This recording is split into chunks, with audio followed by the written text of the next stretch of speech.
Assalamualaikum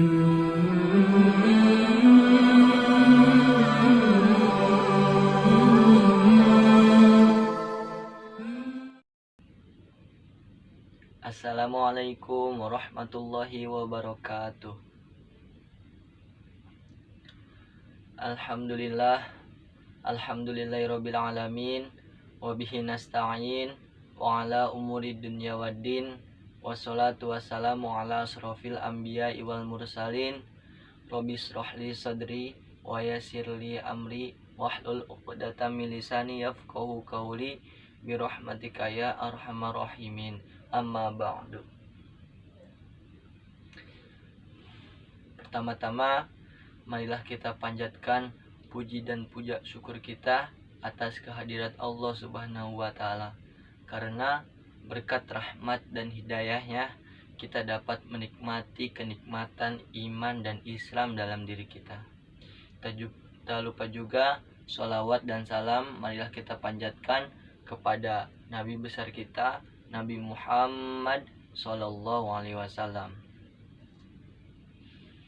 Pertama-tama yang saya hormati Bapak Kepala Madrasah MA Ununul Falah Sentul, yaitu Bapak Ahmad Azizi, dan yang saya hormati juga Bapak Ridwan Miftah selaku guru dari mata pelajaran Al-Quran Hadis ini. Tak lupa juga yang saya hormati guru-guru yang lain dari MA Ununul Falah Sentul yang saya tidak bisa sebutkan satu persatu, namun tidak mengurangi rasa hormat dan tajim saya. Pepatah kuno mengatakan, tak kenal maka tak sayang maka tak cinta. Maka dari itu, langkah baiknya saya memperkenalkan diri saya terlebih dahulu. Perkenalkan, nama saya Alpian Rizky Maulana. Saya dari kelas 12 IPS 2. Di sini saya akan menerangkan mengenai membudayakan musyawarah. Seperti tema saya pada kesempatan kali ini, yaitu membudayakan musyawarah. Ada dua kata dalam tema kali ini, yaitu membudayakan dan juga bermusyawarah. Membudayakan dalam Kamus Besar Bahasa Indonesia yaitu mempunyai arti mengajar supaya mempunyai budaya, mendidik supaya beradab. Sedangkan musyawarah berasal dari kata syawara yang berarti berunding, urun rembuk, atau mengatakan dan mengajukan sesuatu. Jadi kesimpulan dari tema adalah membudayakan atau membiasakan untuk selalu bermusyawarah dalam menyelesaikan persoalan-persoalan. Dan juga Allah Subhanahu wa Ta'ala berfirman dalam surah Ali Imran ayat 159 sampai 160 yang berbunyi, A'udzu billahi minasy syaithanir rajim.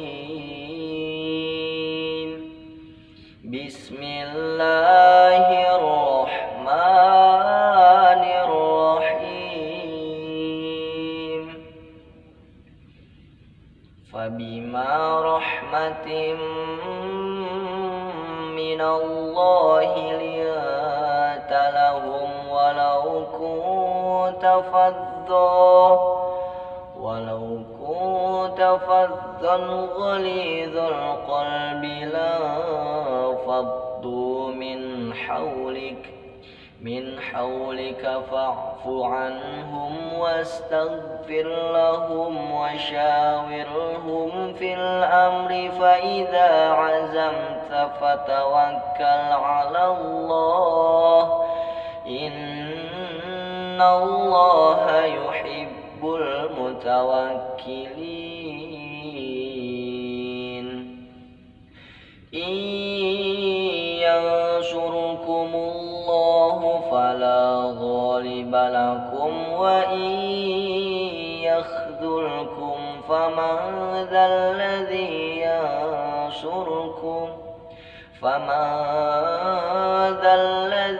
yansurkum min ba'dihi wa 'alallahi falyatawakkalul mu'minin. Al-ayah yang mempunyai arti, maka disebabkan rahmat Allah kamu berlaku lembut terhadap mereka. Sekiranya kamu bersikap kasar lagi berhati keras, tentulah mereka menjauhkan diri dari sekelilingmu. Karena itu, manfaatkanlah mereka, mohonkanlah ampunan dan bermusyawarahlah dalam urusan itu. Kemudian apabila kamu telah membulatkan tekad, maka bertawakallah kepada Allah Subhanahu wa taala. Sesungguhnya Allah menyukai orang-orang yang bertawakal. Jika Allah menolong kamu, maka tidak ada orang yang dapat mengalahkanmu. Dan jika Allah membiarkanmu dalam kurung tidak memberi pertolongan kepada kamu, maka siapakah gerangan yang dapat menolong kamu sesudah itu selain Allah Subhanahu wa taala? Wajiblah orang-orang mukmin bertawakal kepada Allah Subhanahu wa taala. Surah Ali Imran ayat 159 sampai 160. Dan juga tertera di dalam surah Al-Asyura ayat 38 yang berbunyi, Bismillahirrahmanirrahim. Walladzina astajabu lirabbihim wa aqamus salata wa amruhum syura bainahum wa mimma razaqnahum yunfiqun. Al-ayah. Dan bagi orang-orang yang menerima seruan Tuhannya dan mendirikan sholat, sedangkan urusan mereka diputuskan dengan musyawarat antara mereka, dan mereka menafkahkan sebagian dari rezeki yang kami berikan kepada mereka. Surah Al-Asyura ayat 38. Sudah jelas yang diterangkan oleh Allah Subhanahu wa taala dalam kedua surah ini tersebut. Allah memerintahkan untuk selalu bermusyawarah sekalipun dalam keadaan genting. Juga memerintahkan umat Islam untuk bertawakal, berserah diri kepada Allah, karena tadi sudah jelas dalam surah Ali Imran ayat 159 bahwasanya Allah sangat menyukai orang-orang yang bertawakal, terutama setelah melaksanakan musyawarah. Ibnu Katsir pada saat menafsirkan ayat ini, beliau berkata, yakni apabila engkau bermusyawarah dengan mereka dalam urusan itu dan kamu telah membulatkan tekadmu, hendaklah kamu bertawakal kepada Allah Subhanahu wa taala. Dan juga ada ayat yang menjelaskan, jika Allah Subhanahu wa taala menolong kamu, tidak ada yang dapat mengalahkan kamu. Sekalipun orang itu bertahta, berharta, crazy rich sekalian, tidak akan dapat mengalahkan kamu. Tetapi jika Allah membiarkan kamu tidak memberi pertolongan, maka siapa yang dapat menolong kamu selain Allah Subhanahu wa taala? Maka dari itu wajiblah orang-orang mukmin bertawakal kepada Allah Subhanahu wa taala. Di dalam surah Al-Syura ayat 38 Allah menyerukan agar umat Islam menegaskan dan menyembah Allah Subhanahu wa taala, menjalankan sholat fardu 5 waktu tepat pada waktunya. Apabila mereka menghadap masalah, maka harus diselesaikan dengan cara musyawarah. Lagi-lagi kata musyawarah keluar. Apa sih manfaat musyawarah? Di sini tertera ada beberapa manfaat musyawarah yang sangat amat penting untuk kita. Yang pertama, menumbuhkan rasa kebersamaan, menyatukan perbedaan pendapat, terus keadilan keputusan yang sangat adil, mudah terpecahkan, dan hasil menguntungkan semua pihak. Maka dari itu, kita sebagai umat Islam, umat muslim, Ayo budayakan bermusyawarah agar kita selalu dalam pertolongan Allah Subhanahu wa taala dan menjadi umat Islam yang senantiasa berserah diri, bertawakal kepada Allah Subhanahu wa taala.